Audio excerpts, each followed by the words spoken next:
So have you noticed on the map, the world map, a little archipelago right under Japan? Have you? Well, I hope you have, but if you have not, that archipelago is called the Philippines. And get this, I'm Filipino. I grew up in a Filipino-Italian household, and it's been great. I love it. I love it. Um, what I particularly love is the food. Yeah, I love the food. I've eaten and cherished Filipino food since I was like a kid. I guess they were so normalized to me that I didn't realize that not everyone knows about them. I just think everyone should know about the Philippines and also its food. Because it's just genuinely great food. Like, if you like soy sauce, if you like garlic, if you like onions, you're gonna love it. You're gonna love it. For sure, I'm biased, but I think I speak the truth.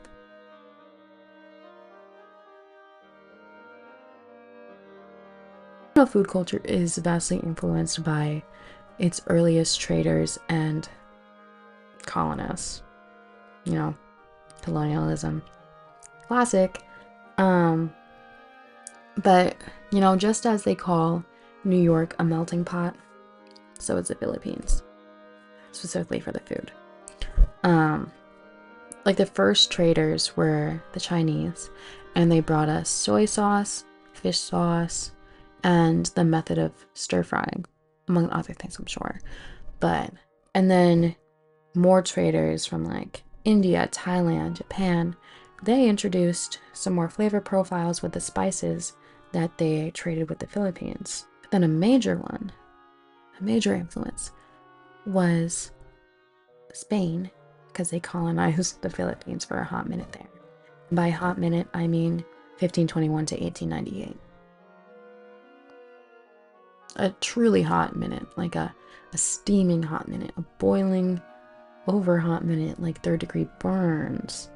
But they gave us some good food. Some good ingredients like chayote, garlic, onions, tomatoes, garlic and onions.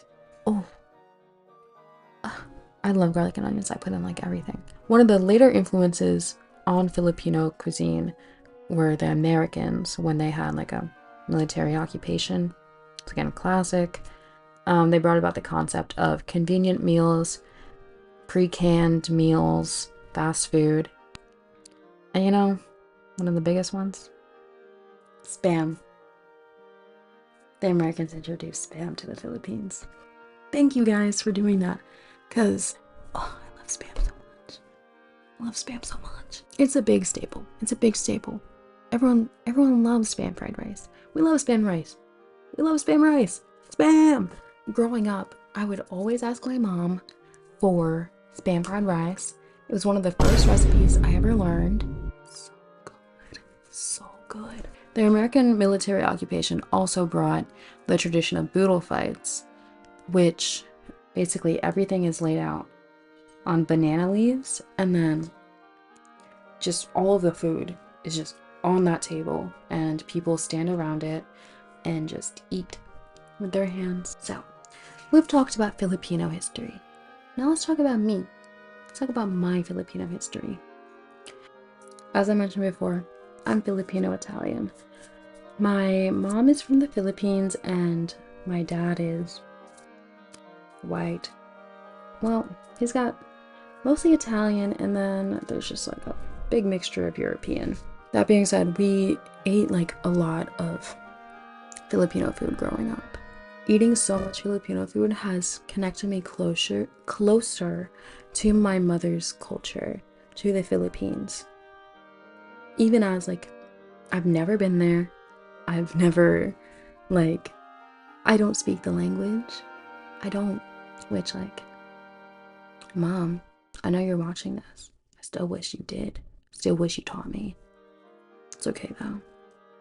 Anyway, it made me feel more Filipino. But here's the thing. I am technically more European. I did a 23andMe DNA test freshman year of college. I discovered that I am 50.6% Italian and 49.4% East Asian. It is an estimate. It is in fact an estimate. It could be wrong. Like, there's only a 1.2% difference, but seeing that, I was so mad. I was like, what do you mean? What do you mean? I've always said, I'm half Filipino, a quarter Italian. That's always how it's been. And then the numbers were just like, actually, you're not really half Filipino. You're missing the 1.2%, dear. Ugh, so aggravating. And when I got the results and then like we compared my brother and I's compositions, he's 0.6% more Asian than me. God. Ugh, makes me sick. Anyway, so this kind of like got me thinking, like, who am I? I know, crazy thing to just drop in a video about Filipino food, but I don't know, there's like low-key an identity crisis going on. Like, am I Filipino enough? The food has really connected me to my culture. Like, even though sometimes I'm like, oh my god, I'm not Filipino enough. Oh no.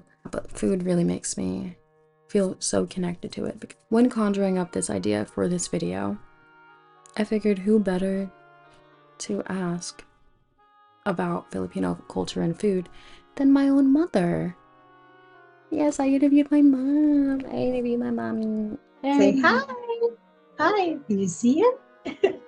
I came here from the Philippines in 1984. Lola is a good cook. I really didn't learn how to cook until I got married. Because Lola always just cooked. She was just always cooking. Yeah. I guess that was her love language, is cook great food for us. Yeah. Like, I have my microphone. Can you tell? No, I can't. Look like a big ball. Can you hear this? What can I hear? I don't know. Yeah. You going, can I hear this? Can I hear this? Yes, I can hear that. When I got married, she taught me how to cook. Well, she didn't teach me how to cook. She gave me, she didn't have any recipes written down. So she would just tell me what went into what dish, but didn't tell me how much of those stuff to put. So I had to learn how to do it on my own. Do you remember like what the first recipe you learned was? Or like I would say sotanghon. I do remember the first time I cooked sotanghon for her.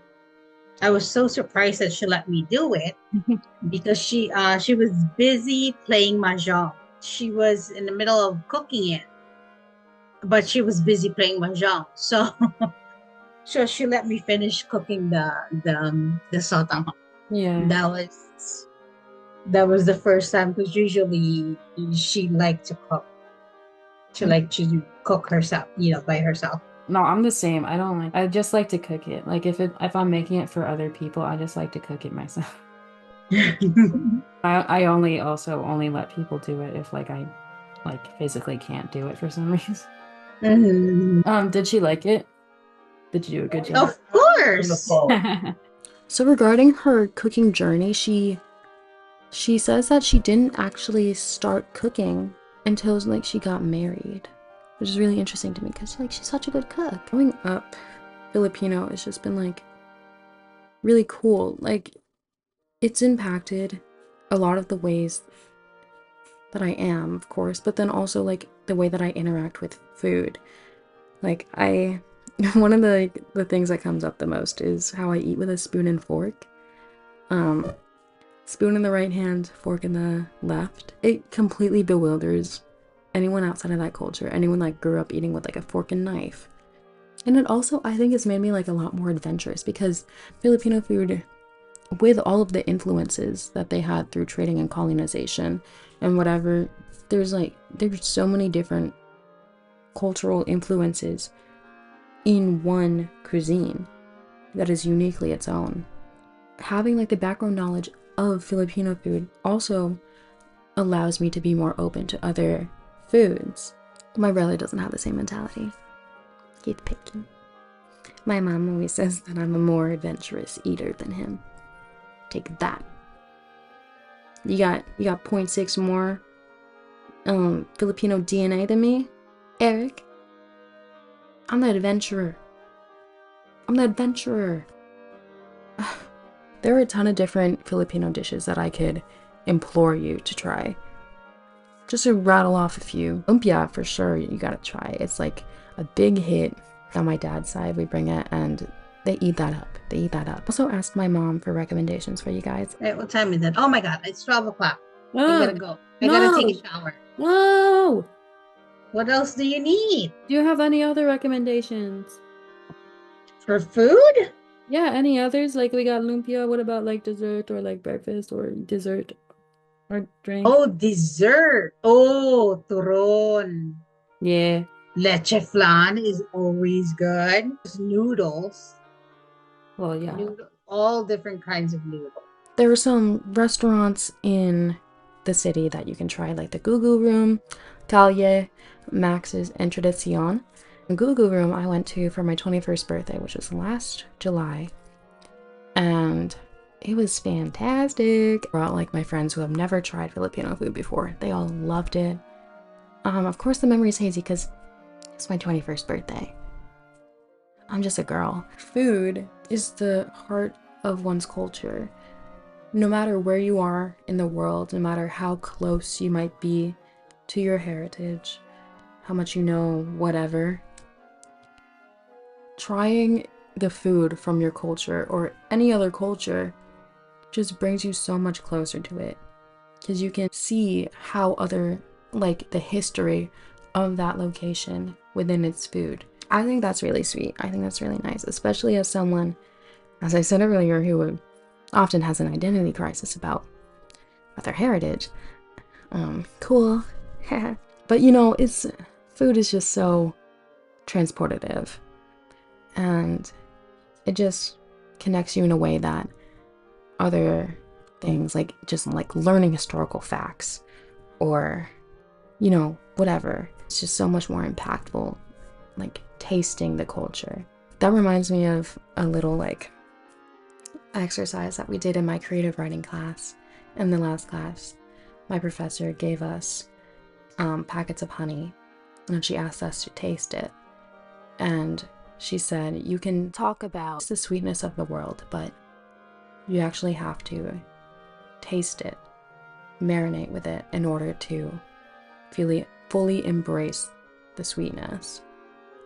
And I think that applies to food as well, besides just like a general lesson about life. I hope you try out Filipino food sometime. It'll be really good, I promise. I think the Philippines deserves to be just as popular as a cuisine as Chinese food and like Mexican food and like whatever is in America. Well, that's all I got. That's it. Goodbye. Oh.